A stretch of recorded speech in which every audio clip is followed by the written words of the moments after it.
Hi friends, இன்றைக்கி வெள்ளிக்கிழமை vlog தான் பார்க்க போகிறோம். வாங்க இப்போ வீடியோக்குள்ளே போகலாம். வீடியோக்குள்ளே போகிறதுக்கு முன்னாடி மறக்காமல் சேனலை சப்ஸ்கிரைப் பண்ணிக்கோங்க. கூட இருக்க பெல் ஐக்கானை கிளிக் பண்ணிக்கோங்க. அப்போ தான் நாங்கள் போடுற ஒவ்வொரு வீடியோவும் தொடர்ந்து நோட்டிஃபிகேஷனாக வரும். வாங்க இப்போ வீடியோக்குள்ளே போகலாம். கிச்சனில் விளக்கேற்றியாச்சு, சக்கரை பொங்கல் வச்சாச்சு. இப்போ உருளியில் பூவெலாம் போட்டு ரெடி பண்ணியாச்சு. சக்கரை பொங்கலும் இன்றைக்கி உளுந்த வடையும் தான் நெய்வேத்தியமாக வச்சுருக்கேன்.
பூஜையெல்லாம் பார்த்துருப்பீங்க.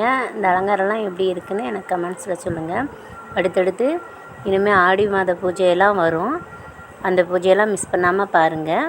இந்த வீடியோ உங்களுக்கு பிடிச்சிருந்தா லைக் பண்ணுங்கள், ஷேர் பண்ணுங்கள், கமெண்ட் பண்ணுங்கள். மறக்காமல் சேனலை சப்ஸ்கிரைப் பண்ணிக்கோங்க. கூட இருக்க பெல் ஐக்கானை கிளிக் பண்ணிக்கோங்க. அப்போ தான் நாங்கள் போடுற ஒவ்வொரு வீடியோவும் தொடர்ந்து நோட்டிஃபிகேஷனாக வரும். இவ்வளோ நேரம் வீடியோ பார்த்ததுக்கு நன்றி. வணக்கம்.